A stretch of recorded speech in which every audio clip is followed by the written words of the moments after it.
on la voit de façon très positive. Chez Infranity, nous avons une grosse activité de dette et donc elle fonctionne évidemment très très bien dans l'environnement actuel. Et puis par ailleurs, nous distribuons aussi beaucoup de produits retail auprès des clients de Generali et ces produits n'ont jamais autant collecté qu'aujourd'hui. Et donc en réalité, nous on voit ça de façon très positive. Après, ce qui est vrai, c'est que les asset managers dans leur allocation de fonds aux stratégies equity ont plutôt réduit un peu celle-ci en ce moment. Ils l'ont réduit parce que tout le monde se pose la question de quel va être l'impact de la hausse des taux sur la valorisation des investissements aujourd'hui en portefeuille. Donc ça, c'est vrai que ça se passe. Mais dans le même temps, cette hausse des taux, elle intervient. Ce qu'il faut savoir, c'est qu'elle est aussi le pendant d'une hausse de l'inflation. En fait, c'est bien l'inflation qui provoque la hausse des taux. Et qu'est-ce que ça veut dire? Ça veut dire que l'inflation, la plupart de nos actifs sont corrélés à l'inflation, corrélés positivement. Et donc, la réalité, c'est qu'on a une évolution qui est en parallèle des taux et puis des valorisations. Après, dernier point, les valorisations ont quand même plutôt baissé. Avec une collecte qui était un peu plus difficile, l'argent disponible était moins important. Et donc, évidemment, la concurrence sur les actifs l'était également. Mais si je me projette un peu en avant, je dirais que c'est une extrêmement bonne période. C'est un très bon timing de marché pour l'equity. Parce que la réalité, c'est que les valorisations ont un peu baissé. Il y a un peu moins de compétition. Mais les actifs qui sont des actifs très longs conservent des intérêts et des valeurs dans la durée qui sont extrêmement élevés. Et c'est donc le bon moment en réalité pour rentrer sur le marché dès qu'on a de la monnaie pour cela, évidemment. Pour investir dans les secteurs dans lesquels nous sommes, on parle donc d'énergie renouvelable, on parle de transition digitale, on parle de mobilité décarbonée, on parle d'environnement. Ce sont toutes des thématiques qui requièrent des investissements considérables. Et donc à partir de ce moment, il y a aussi beaucoup de projets.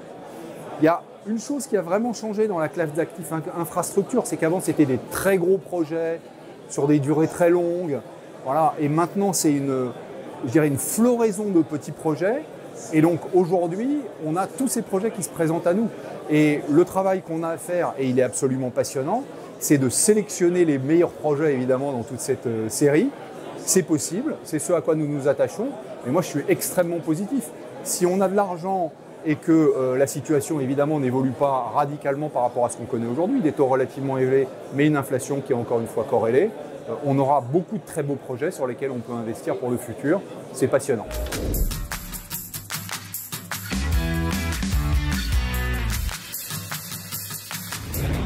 Les deux thématiques auxquelles on s'intéresse le plus, la première, c'est toutes les énergies renouvelables. Et donc, c'est le champ de la décarbonation, en réalité, que nous, on cherche à occuper. Et la deuxième, qui est une grosse thématique pour nous, c'est les infrastructures digitales. Alors, celles-ci sont par nature moins décarbonées. Justement, l'un des intérêts de nos investissements, c'est de viser à trouver les acteurs et les actifs dans cette sphère qui évidemment demandent des besoins considérables, qui eux-mêmes seront les plus engagés en matière de décarbonation. Mais je crois que les actifs digitaux, dans la révolution numérique que l'on connaît tous et dans laquelle on vit aujourd'hui, sont également une thématique passionnante.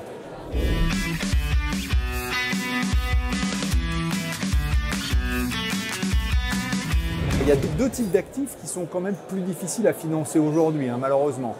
Il y a tous les actifs qui sont des actifs qui restent carbonés et qui vont rester carbonés. Or, certains sont nécessaires à la transition.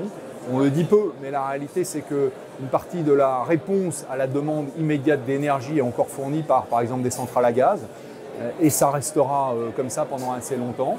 Et là, je crois que c'est plus difficile de les financer. Et puis, il y a tous les actifs du quotidien qui sont aussi plus difficiles à décarboner. Les autoroutes, les aéroports, et qui restent des actifs de mobilité qu'on ne va pas pouvoir supprimer du jour au lendemain. Et là, c'est quand même plus compliqué.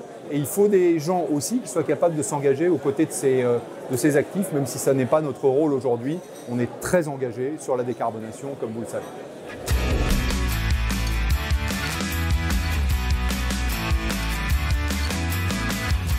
Le premier des messages, je trouve, et il est extrêmement rassurant, c'est qu'il y a eu une comparaison qui a été faite entre les États-Unis et les mécanismes de soutien à la décarbonation de l'économie et les efforts européens.